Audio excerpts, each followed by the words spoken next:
Hello दोस्तों, कैसे हो आप लोग। ये हमारी टेंस की दूसरी वीडियो है। इंग्लिश ग्रामर हम कर रहे हैं, ठीक है। ये हो चुका है हमारा इंडेफिनेट सिंपल प्रेजेंट टेंस। इसके यूजेस हमने कर लिए, कंटिन्यूस भी हो गया, यूजेस भी कर लिए। इसके प्रेजेंट परफेक्ट टेंस हम करने वाले थे, ठीक है। तो प्रेजेंट परफेक्ट टेंस क्या होता है? जो काम लाइक वह कर चुका है या चुकी है, कुछ ऐसा काम जैसे अभी अभी फिनिश हो चुका हो, उसके लिए हम प्रेजेंट परफेक्ट टेंस यूज करते हैं। स्ट्रक्चर क्या कहता है? Subject plus have has plus verb की थर्ड फॉर्म, ये इसकी स्ट्रक्चर है। इसके यूजेस देखते हैं। पहला यूज क्या है? Type of work which is recently finish. जो जैसा कि मैंने आपको अभी बताया, ऐसे काम जो अभी अभी फिनिश हुए हो, उसके लिए हम प्रेजेंट परफेक्ट टेंस यूज करते हैं। एग्जांपल देखते हैं। He has finish the work, वह काम को फिनिश कर चुका है, चुकी है, ऐसे जो सेंटेंस होते हैं ना, उसके लिए हम प्रेजेंट परफेक्ट टेंस यूज करते हैं। He has finish the work, वह काम को फिनिश खत्म कर चुका है। दूसरा एग्जांपल देखते हैं। यू हैव जस्ट कम, तुम अभी आए हो, मतलब आए हो, चुका है, चुकी हो, ये है, इस टाइप के जो सेंटेंस होते हैं उसमें हम प्रेजेंट परफेक्ट टेंस यूज करते हैं। टाइप बी देखते हैं। Type of work which is completed in past but has influence in present, मतलब ऐसे काम जो पास्ट में फिनिश हुए हैं लेकिन उनका इन्फ्लुएंस अभी भी है प्रेजेंट टाइम में, उनके लिए भी हम प्रेजेंट परफेक्ट टेंस यूज करते हैं। जैसे एग्जांपल देखते हैं। आई हैव सीन ताजमहल, मैं ताजमहल देख चुका हूं। अब जैसे मैंने ताजमहल देखा तो पास्ट में था, लेकिन उसका इन्फ्लुएंस अभी भी मेरे ऊपर है, तो उस टाइप के सेंटेंस में भी हम ये टेंस को यूज कर सकते हैं, प्रेजेंट परफेक्ट टेंस को। सेकेंड एग्जांपल देखते हैं। आई हैव विजिटेड कश्मीर, मैं कश्मीर विजिट कर चुका हूँ, मैं कश्मीर जा चुका हूँ। तो कश्मीर में वह पास्ट में गया, मतलब मैं पास्ट में गया हूँ, लेकिन मेरे ऊपर अभी भी उसका इन्फ्लुएंस है। तो ऐसे टेंसेस के लिए भी हम प्रेजेंट परफेक्ट टेंस यूज करते हैं। टाइप सी क्या कहता है? Type of work which is started in past and continuous in present, मतलब ऐसे काम जो पास्ट में चालू हुए थे लेकिन अभी भी कंटिन्यू है एट प्रेजेंट, मतलब इस टाइम भी कंटिन्यू है। जिस टाइम हम कोई बात कर रहे होते हैं उस टाइम के पास्ट में वह काम स्टार्ट हुआ था लेकिन प्रेजेंट में भी कंटिन्यू रहता है, उसके लिए भी हम प्रेजेंट परफेक्ट टेंस यूज कर सकते हैं। इस टेंस को ध्यान से देखना। I have live hair for a month, मैं यहाँ एक महीने से रह रहा हूँ। तो अब देखो, रहना स्टार्ट तो कुछ दिन पहले, एक महीना पहले किया था, अब एक महीना हो चुका है और अभी भी ये डिसाइड नहीं है कि अभी रहना बंद करना है। मतलब एग्जांपल लेते हैं, होटल का ही लेते हैं। जैसे कोई आदमी एक महीना पहले रहना स्टार्ट किया था होटल में और एक महीना उसने टाइम पीरियड बिता लिया है, लेकिन अभी भी वह उसी होटल में है।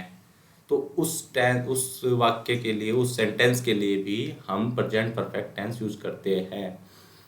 लेकिन वह अभी जा रहा, छोड़ के जाएगा होटल को या फ्यूचर में छोड़ेगा, ये हम नहीं कह सकते, लेकिन अभी भी वह रह रहा है उस जगह। क्या पता वो अगले दिन ही चला जाए, जिस टाइम हम ये बात बोल रहे हैं कि वह अभी रह रहा है, क्या पता वो एक महीना और ना जाए, 2 महीने हो जाए उसको रहते रहते। तो ये डिसाइड नहीं कर सकते, तो मतलब अभी भी कंटिन्यू है उस काम में। अब ये वाला टेंस जो है प्रेजेंट परफेक्ट टेंस, वो थोड़ा इससे मैच करता है, प्रेजेंट परफेक्ट कंटिन्यूअस टेंस है, सेम ही होता है। ये वाला जो यूज़ है ना इसका प्रेजेंट परफेक्ट का, इसमें जो हमने टाइम पीरियड यूज़ किया है ये हमने नॉर्मली किया है, लेकिन प्रेजेंट परफेक्ट कंटिन्यूअस टेंस में ये स्ट्रक्चर में आ जाता है। तो अभी ये बताऊंगा तो तभी आपको समझ में आएगा। अब नेक्स्ट टेंस है present perfect continuous tense. Subject structure क्या कहता है इसका, ऐसा काम जो पास्ट में स्टार्ट हुआ है लेकिन वो कंटिन्यू है प्रेजेंट में भी, उसके लिए हम प्रेजेंट परफेक्ट कंटिन्यूस टेंस को यूज करते हैं।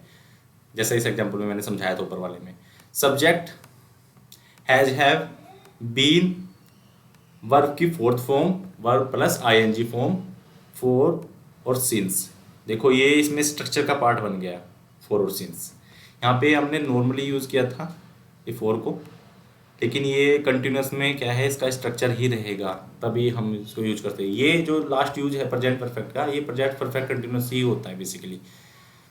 ठीक है, अब देखो फोर और सिंस को मैं थोड़ा सा एक्सप्लेन कर देता हूँ। फोर किसके लिए होता है, सिंस किसके लिए होता है, दोनों टाइम पीरियड के लिए, टाइम के लिए ही यूज होते हैं।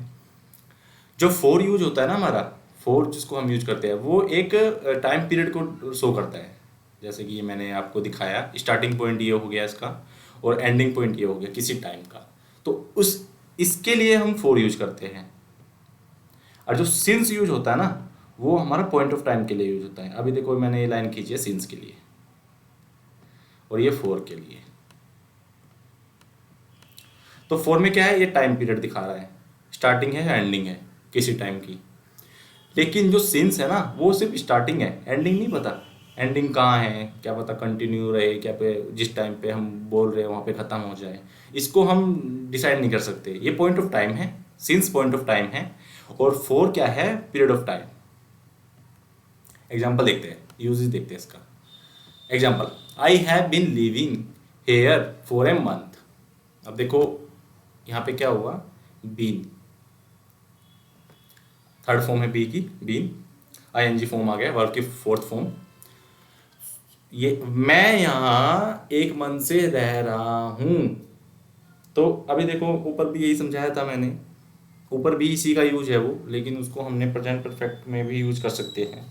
फोर हमने वैसे यूज किया था, यहाँ पे स्ट्रक्चर का पार्ट हो गया ये, इसका ये स्ट्रक्चर का पार्ट है। तो मैं यहाँ एक महीने से रह रहा हूँ, तो एक महीना क्या हो गया, स्टार्टिंग पॉइंट था, एक महीना पहले रहना स्टार्ट किया था, और एक महीना टाइम पीरियड हो चुका है, तो टाइम पीरियड हो गया ना एक महीना, तो टाइम पीरियड को दर्शा दिया ना उसने, तो उसके लिए हमने फोर यूज किया है यहाँ पे। अगर हम सिंस यूज करते हैं यहाँ पे, तो हम क्या बोलते हैं, स्टार्टिंग पॉइंट बताते। एक मंथ क्या बता रहा है, पीरियड ऑफ टाइम बता रहा है, a month, a month article plus month, तो ये हमें क्या बता रहा है, पीरियड बता रहा है। अगर हम पॉइंट ऑफ टाइम बताते तो या तो हम कोई डेट दे देते, मतलब एक मंथ पहले की डेट बता देते, या फिर हम दिन बता देते कि वह, अगर कोई 2-3 दिन की बात होती तो एक वीक के अंदर आ जाता कि सोमवार से वह यहाँ रह रहा है, मंगलवार से यहाँ रह रहा है। तो ऐसे अगर हम कोई टाइम को डिफाइन कर दे, टाइम को डिसाइड कर दे किसी पॉइंट ऑफ टाइम को, तब हम सिंस यूज करते हैं। ठीक है, समझ में आ गया होगा आपको। चलो आगे चलते हैं। टाइप ऑफ, इसका बी यूज क्या है, type of work which are continue for a period of time and now they have finish but have effect in now. ऐसे काम जो एक पीरियड ऑफ टाइम के लिए कंटिन्यू रहे हो, लेकिन और वो फिनिश हो चुके हो, लेकिन उनका इफेक्ट अभी भी है प्रेजेंट में भी, तो ऐसे के लिए भी हम प्रेजेंट परफेक्ट कंटिन्यूअस टेंस को यूज कर सकते हैं। एग्जाम्पल देखते हैं, they have been working in the field all the day. Example को ध्यान से समझना। अब जैसे खेत खेत के अंदर जब बहुत सारे लोग काम करते हैं बेसिकली, तो वे पूरे दिन काम को खत्म करते हैं। They have been working in the field all the day, वे पूरा दिन फील्ड में काम, खेतों में काम कर चुके हैं। तो वे, उन्होंने पूरा दिन खेतों में काम किया, शाम को बैठे हैं, जैसे कि वो शाम को बैठे हैं, काम रिसेंटली हुआ है, मतलब उसी दिन हुआ है, रिसेंट में फिनिश हुआ है, तो इसलिए प्रेजेंट टेंस यूज कर रहे हैं, परफेक्ट टेंस पर, प्रेजेंट परफेक्ट कंटिन्यूअस टेंस। और उसका इफेक्ट अभी भी उनके ऊपर है, क्योंकि हम उसी दिन की बात कर रहे हैं। अगर हम नेक्स्ट दिन की बात करते तो वो पास्ट हो जाता, अगर वे नेक्स्ट दिन, अगले दिन यह बात करते तो वो पास्ट में चला जाता, लेकिन वो उसी दिन की बात कर रहे हैं। They have been working in the field all the day, all day, उन्होंने पूरा दिन खेत में काम किया है। तो मतलब एक पीरियड ऑफ टाइम, पूरा दिन पीरियड ऑफ टाइम हो गया, काम किया है, तो प्रेजेंट कंटिन्यूअस टेंस हो गया। और उसका इफेक्ट अभी भी है उनके ऊपर। अगर वो शाम को बैठ के ये सेंटेंस को बोल रहे हैं, या फिर कोई तीसरा बंदा ये सेंटेंस बोल रहा है कि मतलब उन लोगों को पॉइंट आउट करके कि उन लोगों ने पूरा दिन फील्ड में काम किया है, तब उस सेंटेंस का यही मीनिंग है इसमें। ठीक है, समझने की कोशिश करना कि क्या कह रहा है टेंस। शुरू हुआ है रिसेंट में, खत्म हुआ रिसेंट में, उसके बाद उसका इफेक्ट अभी भी है, ये है इसका यूज बेसिकली। उस दिन शुरू हुआ, शाम को ख़त्म हो गया, और शाम को थकान उतार रहे अपनी या बैठे हैं, ऐसा कह सकते हो। तो उसका इफेक्ट अभी भी है, पूरा दिन काम करने की थकान उनके ऊपर अभी भी है, तो उसका इफेक्ट है उनके ऊपर, ये मतलब है इसका। ठीक है, चलो आगे चलते हैं। पास्ट इंडेफिनेट, पास्ट टेंस पे हम आ गए हैं। Past indefinite simple past tense, सबसे पहला पास्ट टेंस क्या स्ट्रक्चर है। पास्ट पता है कि जो काम पीछे खत्म हुए हो, मतलब पास्ट में खत्म हुए हो भूतकाल में, उसको हम पास्ट इंडेफिनिट टेंस में यूज कर रहे हैं। फर्स्ट यूज इसका सब्जेक्ट प्लस वर्ब की सेकंड फॉर्म, वर्ब की सेकंड फॉर्म हम पास्ट इंडेफिनिट टेंस में यूज करते हैं हमेशा। ठीक है, पहली स्ट्रक्चर तो ये है इसकी। दूसरी स्ट्रक्चर क्या कहती है, सब्जेक्ट प्लस वाज वर्ब और कॉम्प्लीमेंट। ठीक है, तो ये जो ये वाजवर है ना, ये यहाँ पे मेन वर्ब का काम कर रही है। जैसे कि मैंने इज आर एम में भी समझाया था, जब मैं प्रेजेंट इंडेफिनिट टेंस पढ़ा रहा था आपको। मैंने आपको कहा था कि इज आर एम आप मैक्सिमम टाइम कंटिन्यूस टेंस में देखते हो, लेकिन वहाँ पे वो मेन वर्ब का काम कर रही थी। ऐसे ही वाजवर आप कंटिन्यूस टेंस में देखते हो, लेकिन यहाँ पे मेन वर्ब का काम कर रही है। मेन वर्ब और हेल्पिंग वर्ब आपको समझ में आना चाहिए। हेल्पिंग वर्ब क्या है, जो मेन वर्ब का काम, मेन वर्ब को सपोर्ट करती है। जैसे कि आई एम प्लेइंग, तो एम जो है वो हेल्पिंग वर्ब है। अब प्ले क्या है, वो मेन वर्ब है, तो प्लेइंग को सपोर्ट कर रही है हेल्पिंग वर्ब एम। ठीक है, लेकिन अगर मैं वाज वर्ब की बात कर रहा हूँ यहाँ पे, जैसे आई वाज प्लेइंग, तो यहाँ पे वाज हेल्पिंग वर्ब है, प्लेइंग मेन वर्ब है। तो जो वर्ब की सेकंड फॉर्म है इसमें, तो ये तो आएगी मेन वर्ब की सेकंड फॉर्म, जैसे प्ले की प्लेड। और जैसे ये कंटिन्यूस में होएगा तो वहाँ पे हेल्पिंग वर्ब का काम करती है, लेकिन यहाँ पे क्या कर रही है, ये यहाँ पे मेन वर्ब का काम कर रही है। जैसे प्ले खेलना एक मेन वर्ब है ना, वैसा ही काम कर रही है ये दोनों was verb. Was verb continuous में भी यूज होता है, लेकिन यहाँ पे ये मेन वर्ब का काम कर रही है। तो कंफ्यूज मत होना, समझने की कोशिश करना मैं क्या कह रहा हूँ। ठीक है, इसका यूज देखते हैं। पहला यूज क्या है, type of work which is completed in past, ऐसा काम जो पास्ट में फिनिश हुआ है। ठीक है, उसके लिए हम प्रेजेंट पास्ट इंडेफिनिट टेंस को यूज करते हैं। ही कैम यस्टरडे, यस्टरडे क्या बता रहा है कि पास्ट का काम है, कल का। तो उसके लिए हमने क्या है, कैम यूज किया है। वर्ब की सेकंड फॉर्म है कम की, आना केम। ठीक है, तो ही कैम यस्टरडे, वह कल आया, आया या ये। सेकंड एग्जांपल देखते हैं, he left for London last night.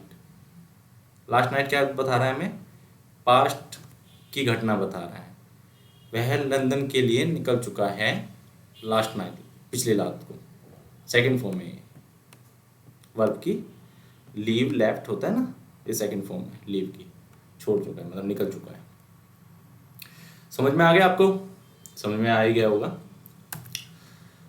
अब देखो, जैसे किसी भी सेंटेंस में ये वर्ड जुड़े हो, यस्टरडे, यहाँ पे लास्ट है, last night, week, month, year, the other day, the other morning. अगर ये सेंटेंस में कहीं जुड़े हो ना, तो सिंपल पास्ट टेंस को यूज करना। मैक्सिमम टाइम जब एरर दी जाती है ना, क्वेश्चन दिया जाता है, तो ये भी ये वर्ड लगा के पास्ट परफेक्ट टेंस को यूज कर देते हैं। वो हेड वाला फॉर्म जो होता है ना, उसको यूज कर देते हैं। लेकिन आपको क्या करना है, सिंपल पास्ट यूज करना है जब ये वर्ड हमें तुम्हें सेंटेंस में दिखाई दे। ठीक है, these word are use for simple past tense. Habit of past, जब हमें कोई काम की हैबिट जो हमारे पहले थी, पास्ट में थी, उसको दर्शाने के लिए भी हम सेकंड फॉर्म या वर्ब पास्ट इंडेफिनिट टेंस का यूज करते हैं। ये देखो, ये मेड और केम, ये दोनों वर्ब की सेकंड फॉर्म है। पहला एग्जांपल देखते हैं, he always came to see me, वह हमेशा मेरे को देखने आया। ठीक है, he always came to see me. Second example देखते हैं। Deepak never made a mistake, Deepak ने कभी कोई मिस्टेक नहीं की है। नेवर आ गया। ठीक है, अभी मैं बताता हूँ इनका यूज क्या है, नेवर और ऑलवेज का। हम इंडेफिनिट टेंस को यूज कर रहे हैं वर्ब की सेकंड फॉर्म लगा के, लेकिन हम जब हैबिट को बताते हैं ना तो इन वर्ड्स की इंपॉर्टेंस बढ़ जाती है इन टेंस में।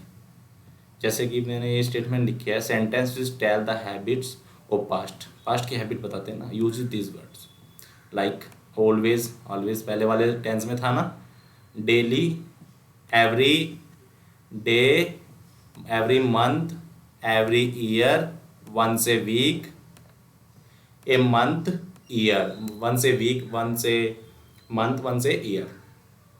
तो अगर ये जो वर्ड हैं अगर इस किसी भी सेंटेंस में जुड़े हो और वर्ब की सेकंड फॉर्म या डिड यूज कर रखा हो तो वह एक हैबिट बताते हैं पास्ट की। ठीक है, पास्ट की हैबिट बताने के लिए अगर हम वर्ब की सेकंड फॉर्म और प्रेजेंट डिड यूज कर रहे हो प्रेजेंट पास्ट इंडेफिनिट में, तो अगर ये वर्ड किसी सेंटेंस में जुड़े हुए हैं ना और सेकंड फॉर्म या फिर डिड है उसके साथ, तो बेसिकली आप समझ जाना ये पास्ट की हैबिट बता रहे हैं। हैबिट का दूसरा यूज भी बताएंगे जब ये वर्ड यूज नहीं होंगे उस सेंटेंस में, वो वह उस टाइम कैसे बताते हैं पास्ट की हैबिट को। अभी पास्ट की हैबिट को हम बताने के लिए वर्ब की सेकंड फॉर्म यूज कर रहे हैं और इन वर्ड को यूज कर रहे हैं, तब हम पास्ट की हैबिट बता सकते हैं। और दूसरा तरीका कौन सा है, ये पहला तरीका है हैबिट बताने का पास्ट की। दूसरा तरीका है ये यूज टू। पास्ट की हैबिट बताने के लिए हम यूज टू का यूज करते हैं बेसिकली, लेकिन यूज टू का यूज करते हैं लेकिन ये वर्ड यूज नहीं होते उस टाइम पर, ये सिर्फ फिर वर्ब की सेकंड फॉर्म के साथ ही यूज होते हैं। यूज टू अकेला ही मतलब आता है, इन वर्ड के साथ नहीं आता, वो अपना आप ही बता देता है पास्ट की हैबिट है। जहाँ भी आपको ये दिखे ना यूज टू, तो ये पास्ट की हैबिट बता देगा। अब इसी में यूज करते हैं, he used to come to see me. He used to मैंने अगर यहाँ यूज कर लिया कैम, ऑलवेज कैम की जगह, तो वह पास्ट की हैबिट बता रहा है। Always come to see me, वह हमेशा मेरे को देखने आए। ऑलवेज और कैम की जगह मैं क्या कर रहा हूँ, यूज टू। ठीक है, use to. Deepak you not use Deepak not use to a mistake. Deepak not use to make a mistake. मैं नोट यूज क्यों कर रहा हूँ, क्योंकि नेवर की जगह हम नेगेटिव है और मेड की जगह मैं मेक यूज कर रहा हूँ, मेक ए मिस्टेक, क्योंकि फर्स्ट फॉर्म यूज करते हैं यूज टू के साथ। यहाँ पे सेकंड फॉर्म है यूज टू और केम। ठीक है, समझ में आ गया होगा। हैबिट हमने दो तरीके से बताई है पास्ट की।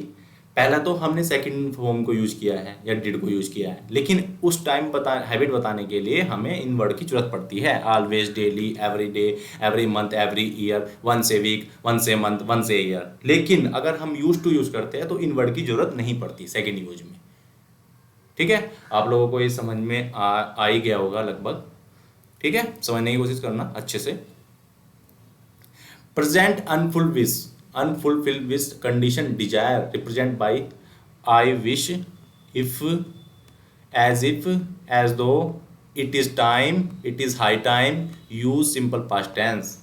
अगर हमारी प्रेजेंट की कोई ऐसी इच्छा है जो पूरी नहीं हुई, उस सेंटेंस में या तो आपको ये देखने को मिलेगा आई विश, इफ देखने को मिलेगा, इफ दिखेगा, एज इफ दिखेगा, एज दो दिखेगा, इट इज टाइम दिखेगा, इट इज हाई टाइम दिखेगा।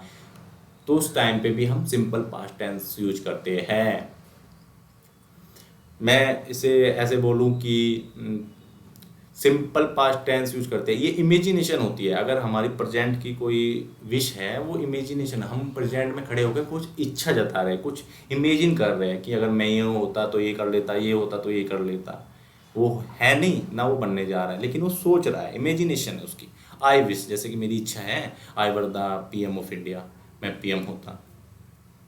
ठीक है, वर्ब आ गया ना सेकंड फॉर्म, ये वर्ब की सेकंड फॉर्म है यहाँ पे, I were the PM of India. It is time, it is time आ गया, देखो ये यूज दिया हो ना, it is time that you went to the station. इस एग्जाम्पल को समझो। जैसे कि देखो, दो आदमी बात कर रहे हैं और एक आदमी को ट्रेन पकड़नी है, दूसरा आदमी कह रहा है उस आदमी को इट इज़ टाइम, यह टाइम है कि तुम्हें जाना चाहिए। वेंट क्या है, सेकंड फॉर्म है यहाँ पे, वेंट टू द स्टेशन, तुम्हें स्टेशन जाना चाहिए। इट इज़ टाइम, यह टाइम है। वह गया नहीं अभी, लेकिन दूसरे आदमी की यह इच्छा है कि उसे अभी स्टेशन जाना चाहिए। जिसको जाना चाहिए उसको दूसरा आदमी बता रहा है कि मेरा ये मानना है कि तुम्हें स्टेशन जाना चाहिए। It is time that you went to the station. Okay, समझ में आ गया होगा। इसको भी देखते हैं। डी, इसका चौथा यूज क्या है, जो इनडायरेक्ट डायरेक्ट नरेशन होती है ना, तो उसमें एक रिपोर्टिंग वर्ब होती है, एक रिपोर्टेड स्पीच होती है। तो अगर reported speech present simple present tense में है और रिपोर्टिंग वर्ब पास्ट टेंस में है, तो इनडायरेक्ट नरेशन में रिपोर्टेड स्पीच क्या है, वो सिंपल पास्ट में चेंज हो जाएगी। बट यह यूनिवर्सल ट्रूथ के साथ नहीं है। अगर कोई ऐसी चीज़ है जो सच में ही ट्रू है, जैसे कि हमारी पृथ्वी गोल है या चपटी है, वो चेंज नहीं हो सकती, यूनिवर्सल ट्रूथ है। हमारी पृथ्वी सन के चारों तरफ घूमती है, ट्रूथ है, सच्चाई है, चेंज नहीं कर सकते। तो उस टाइम पे वह ऐसा का ऐसा ही रह जाता है इनडायरेक्ट टेंस में भी। डायरेक्ट टेंस में जो स्टेटमेंट होती है वैसे की वैसे ही इनडायरेक्ट टेंस में यूज हो जाती है, अगर यूनिवर्सल ट्रूथ हो। लेकिन अगर इनडायरेक्ट टेंस में प्रेजेंट यूज़ कर रखा है और पास्ट की रिपोर्टिंग वर्ब है, तो जो प्रेजेंट है ना रिपोर्टेड स्पीच में, वो पास्ट में चली जाती है। ऐसे समझ में नहीं आ रहा होगा, मैं एग्जांपल दिखाता हूँ तुम्हें। ये रहा एग्जांपल, ही सेड, ये क्या है, ये रिपोर्टिंग वर्ब है। रिपोर्टिंग वर्ब सेड पास्ट में है। आई राइट ए लेटर, मैंने एक लेटर लिखा, ये क्या है, ये प्रेजेंट में है। ये रिपोर्टेड है, ये रिपोर्टिंग है, ये रिपोर्टेड है, ये रिपोर्टेड है। राइट रिपोर्टेड स्पीच है, रिपोर्टिंग वर्ब क्या है, सेड पास्ट में है। अब जैसे ये डायरेक्ट है और ये इनडायरेक्ट टेंस है। He said that he wrote a letter. अब देखो, रिपोर्टिंग वर्ब तो सेम रही सेड, इनकी जगह क्या आ गया, दैट। और जो ये प्रेजेंट वर्ब थी ना, ये पास्ट में चली गई, पास्ट इंडेफिनिट वर्ब की सेकंड फॉर्म में। यही बताना था, समझ में आ गया। ये हमारा जो ऊपर वाला है ये डायरेक्ट टेंस है और ये इनडायरेक्ट टेंस है। ठीक है, ये सेकंड फॉर्म में चेंज हो गई, पास्ट इंडेफिनिट टेंस में चेंज होके आ गई। तो इस क्लास में, इस वीडियो में इतना ही करते हैं। अगली वीडियो में हम ये करेंगे पास्ट कंटिन्यूअस टेंस। अभी के लिए इतना ही करते हैं।